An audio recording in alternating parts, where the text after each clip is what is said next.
nanti untuk depan itu dirubah. Pertama kita lihat kalau bocah itu duduknya mesti enak dulu Pak. Apalagi pohon yang model begini, ini pohon tegak berdiri. Kalau bahasa ini mungkin ada gerakan informal ya Pak ya. Nah, kemudian kita lihat di belakangnya. Nah ini kan tidak memungkinkan untuk dijadikan sebagai depan, sebagai mukanya. Tetap sepertinya kalau saya perhatikan depannya masih ini. Cuman ini masih banyak yang di loss karena mungkin masih pengawasan dan ada juga yang dipotong cuman tidak tepat pemotongannya. Pertama yang kita akan eksekusi, kalau kita lihat di sini, emang kalau basic ini agak lemah Pak. Tapi untuk basic segini, kaki segini sebetulnya sudah mewakili. Tapi alangkah baiknya ke depan itu bisa di training kembali. Hanya di sini ada satu cabang yang seolah-olah itu menggelisahkan lah kalau menurut kita Pak. Jadi gak enak. Coba yang mana Pak? Bawah besar ya? Kita udah tahu semua, ngapain saya demo? Ya, coba kita akan buang yang ini nih. Nih. Kenapa harus dibuang Pak? Nih. Ya kan dibuang. Kalaupun tidak dibuang bisa Pak, tapi gayanya nanti agak sedikit berbeda. Misalkan kita mengorbanin ini, kemudian pendekin segini, ini dilosin lagi, bisa menjadikan perubahan gaya, yaitu bisa aja berbatang dua seperti twin trunk Pak. Seperti sepasang anak ibu dengan anaknya. Tapi kalau lihat konteks form begini, kita juga dalam mengerjakan bosa terkadang suka menghitung untuk rugi waktu Pak. Wah, kalau saya potong ini yang lama. Pernah merasakan nggak ada apa ya? Ada apa ya? Kegelisahan kita itu, wah, ini kalau dipotong ini kayaknya lama. Tapi kalau dibiarin bentuknya gayanya berbeda. Nah kebetulan kalau lihat ini saya akan potong segini nih Pak. Tujuannya ada tujuan karena pengen potong Pak. Biar nanti si pinggangnya ini itu pasti kelihatan. Tapi ada luka, timbul luka. Nah, akan timbul luka nanti di sini. Itu jangan khawatir, pasti dalam pengelosan itu nanti akan nutup. Apalagi jenis pikes itu lebih cepat lah untuk penutupan bekas lukanya ini. Ya, ini kita akan tandain dulu. Ocak.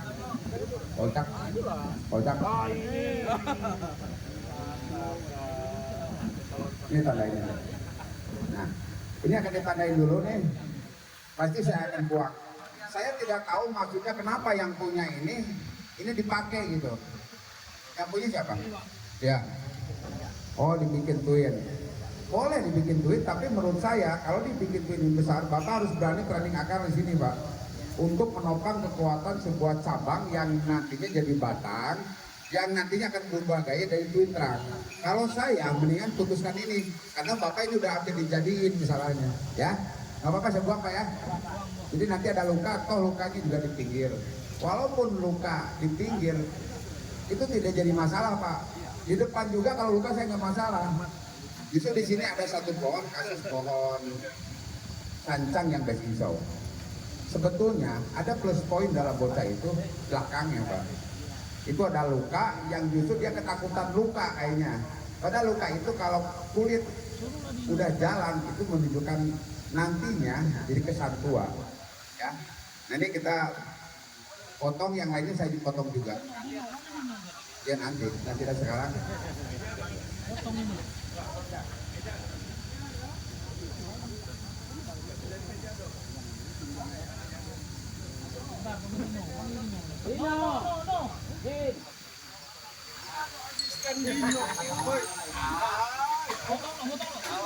Kalau bisa, kalau ada pemiliknya yang potong pemiliknya sendiri. Ya bang, saya wakilin aja. Ya, biar ini kalau saya kan nggak pegang. Nah ini sama pemilihan cabang nanti saya potong-potong. Allahu Akbar, Allahu Akbar. Bilang dulu deh. Jangan nangis. Aduh. Ada lagi. Aduh. Ada cahaya. Udah kedua. Kalau menok nenek kana.